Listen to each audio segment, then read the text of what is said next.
Well, hello everyone, it's Ben Hardy here, and in today's video we have to talk about how car dealers aren't selling cars.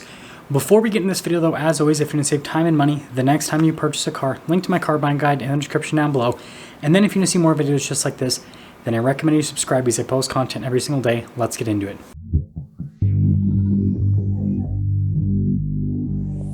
So I want to start off by talking about what is happening within the broader market, and then I also want to talk about what I'm seeing anecdotally, because I'm seeing some pretty big changes just occur over the last few weeks. So first off, with the broader market, what's essentially happening, if you just take a quick snapshot, is that we are seeing slow, steady declines with the used market in terms of the amount of used cars that's being sold and the prices that used cars are being sold at. So fewer people are buying used cars, and the pricing on used cars is coming down, and it's just slow and consistent. And then when it comes to the new car market, things have definitely slowed down nationwide. Now, yes, there are certain regions within the US where the market's a little bit hotter, and so there's not as much availability with new cars. But again, broadly speaking, across the US, availability with new cars is significantly better today than what it was just a few weeks ago, and definitely compared to what it was just a few months ago. And again, that also applies with used cars. Like, the availability with used cars right now is absolutely phenomenal. Like, you can pretty much find everything on the used market at this point. And so this is obviously going to put downward pressure on both of those markets. And so again, when you just take a look at the broad market, all you're going to see is just slow, steady decline, which isn't exciting, but that's what's happening. So if you stopped by just to hear about what is kind of happening nationally, then, well, this video is over and I'll see you guys in the next video. But for those of you that want to hear what I have been seeing anecdotally, it's pretty crazy. So first off, there are some dealers that are still buying cars like crazy, and they still have a ton of used cars in their inventory. And some of them are actually seeing quite a bit of success, because although they have some old age inventory that they're losing some money on if they end up selling it, they have enough new inventory that they're not really underwater with their inventory, and they're kind of just continually churning through used cars, because although there are fewer used car buyers, there are still used car buyers. And so if the dealers buy the right cars at the right time, then typically they're able to move them at a pretty quick pace, again, despite the fact that the used car buyer base is continually shrinking month by month. However, I do think that there is potential for, this whole setup to reach a wall where they will keep buying cars and then they just aren't selling them anymore, right? Or as many, to basically offset the ones that they're buying, and then it could put them in a position where then they finally become underwater with their inventory. And then there are definitely some dealers that I'm seeing that are just simply underwater with their inventory. Like, they just have all these used cars that they bought months and months ago. They still haven't sold them, and no matter what they do with the pricing on those cars, they still can't sell them. Like, even, some of these dealers are taking huge losses, like 10, 20, 30% losses on some of their used inventory in terms of what they're posting it for online. Like, if someone buys it, they're taking a huge loss, and people aren't buying. And so again, it really is mixed with what you're seeing from dealer to dealer. And then there's another group of dealerships that is just not wanting anything to have to do with the used car market. And so they're wholesaling most of the used cars they get as trade-ins, even if the cars are pretty nice, like they're in good condition, relatively new, they just don't want to have to deal with them. And so they just wholesale them as soon as they get them. And so their used car inventory is pretty thin, but it's kind of like a self-fulfilling prophecy in a sense with this whole, model, because they are, technically, posting less used cars for sale, so then they're selling fewer used cars, so then it kind of just like self-perpetuates itself. And so it's, again, it's all over the place, but you have dealers counting on different things. So you've got, the group of dealers that has old age used car inventory that's just counting on, getting rid of that in time to where they're not going to basically go under. And then you have the dealers that are continually buying inventory, saying that, okay, yeah, the market's declining, because everyone at this point agrees that the market's declining, but if we just keep buying cars all the time, we'll keep bringing in new customers, and we'll win some, we'll lose some. And then you have the other dealers that are like, you know what? We are about to fall off a cliff, and let's make sure that we have the least amount of stuff that's going to fall off that cliff once things basically go down. Now, with the new car side of things, what I am seeing is that availability is getting better and better as time goes on. I mean, it's pretty crazy, the shift. So just like 4 to 6 months ago, if I wanted to film a review on a car, I had to basically go to the dealership as soon as that car arrived and film it right away, because if I didn't, then the car would pretty much immediately sell and then I wouldn't have a chance to film it. Whereas now, I can basically just like take my dear old time and go and film the car whenever I want, because the chances of a car selling right away are slim to none at this point, unless it's something that's really special, that's still really hot in the market. But the amount of vehicles that are like that are decreasing as time goes on. And so overall availability, especially with normal cars that, you know, regular people buy, it's just getting better and better. And so like, we're finally shifting back into a market where you can go into a dealership and you can look at the car that you want to buy today.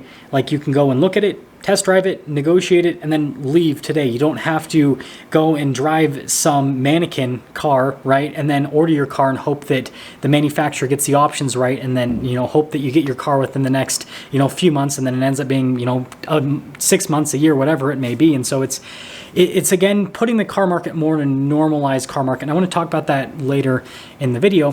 But then the other thing I'm also seeing is more and more custom orders that people aren't taking delivery of. It seems like, you know, I think that we're going to see a shift where like these are going to stop showing up, but then every single time I go into, and it's every single manufacturer, I go into a dealership, it's like, oh, here's this car that someone backed out of. Oh, here's this car that someone backed out of. And it just seems like it's increasing with time. And so I think there's just so many backlogged orders over the last 3 years. And finally, manufacturers are somewhat catching up with these backlogged custom orders, and they're shipping them out. And then, you know, the dealership's like, yeah, we had a customer for you a year ago, 2 years ago, but now we don't. And so now the dealership is left with this custom ordered vehicle that they have to sell.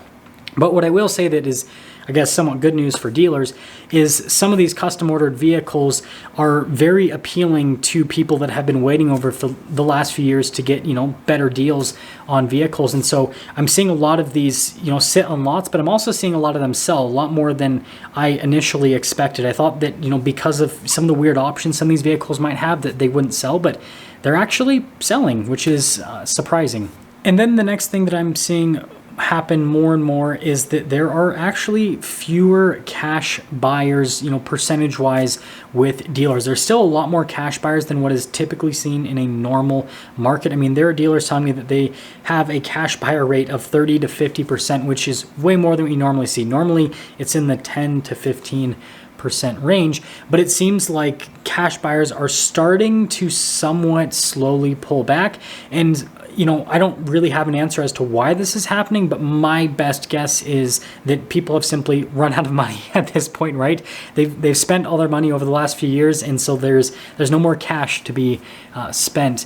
However, what does need to be noted is if you are a cash buyer, especially with a used car, the longer you wait, the better situation is going to be for you with what's happening in the market. So pulling everything together for today's video, with the used car market, we're still seeing the normal, slow, steady, boring declines. And again, what I'm seeing anecdotally is used cars on average are sitting on lots for a lot longer, and it definitely creates some interesting filling opportunities for me with the main channel. So like, you know, obviously I want to see my dealer friends sell cars, but at the same time I'm like not going to complain, because it's like I have more cars to film both on the new side and on the used side. But regardless, if you happen to be someone that is planning on trading in your used car for another used car, then waiting might not necessarily benefit you, because although the used car that you're looking at buying will become cheaper over time, your trade-in will also become cheaper. And so it's kind of like a catch-22. But if you happen to be someone that's just purchasing a used car, the longer you wait, the better the situation gets. And something that I do want to mention, because I think this is really important, is I have been a new car buyer over the last couple of years because of how crazy used car prices have been. However, with the rate that the used car market's declining in the direction it's going in, I will probably become a used car buyer again. That's what I was originally on the channel for most of the cars that I bought. The Boxster S that I bought, the cheap old one, that one was a used car, obviously. The Shelby GT350, that was a used car. The Camaro ZL1, that was used. The Ford Focus RS.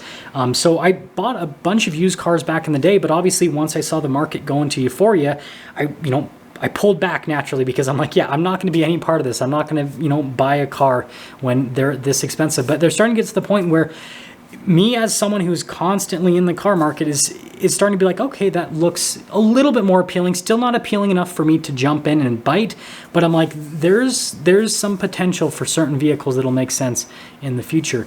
And then when it comes to the new car market, this is a lot more complex, frankly, and I'm still trying to figure out exactly what's happening here, because what I am seeing anecdotally is that, again, there are more new cars available on lots and there are more people backing out of orders. And so you think that prices naturally are going to come down. And yes, there are some dealers that are definitely starting to discount their inventory quite substantially. There are some dealers that I film for that have inventory that is priced at invoice minus holdback and minus some on top of that. Like, they're literally losing money on some of the used car inventory they have because they are that desperate to get rid of it. But on the flip side, there are some dealers that still have cars priced at over MSRP.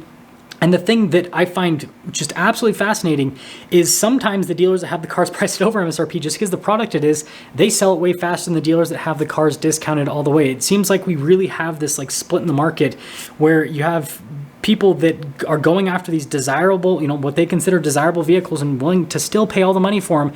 And then vehicles that are, I guess, no longer considered desirable by the market, even if they are priced in a way where it is considered a great deal because the dealership can't, like, they're literally losing money on the car. People still aren't touching it. It's definitely a weird situation. But the other thing that I guess is interesting about the new car market that I'm noticing is dealers aren't necessarily willing to discount these orders that people are backing out on. Like, a vehicle will obviously come in and then the customer will back out on the order. And instead of the dealership, putting some sort of discount on the car just to get rid of it so they look better with the manufacturer, they just price it at a normal price. And, a lot of the times they end up getting that amount of money for it. I've seen several vehicles that, someone backed out on and then the dealer actually sold it for more money than what they had sold to that customer for. I remember distinctly like several vehicles where the dealership was like, yeah, we had this vehicle sold to this customer, they ordered it at MSRP, they backed out, and so then we were able to sell it to someone else for $5,000 over MSRP or whatever it may be.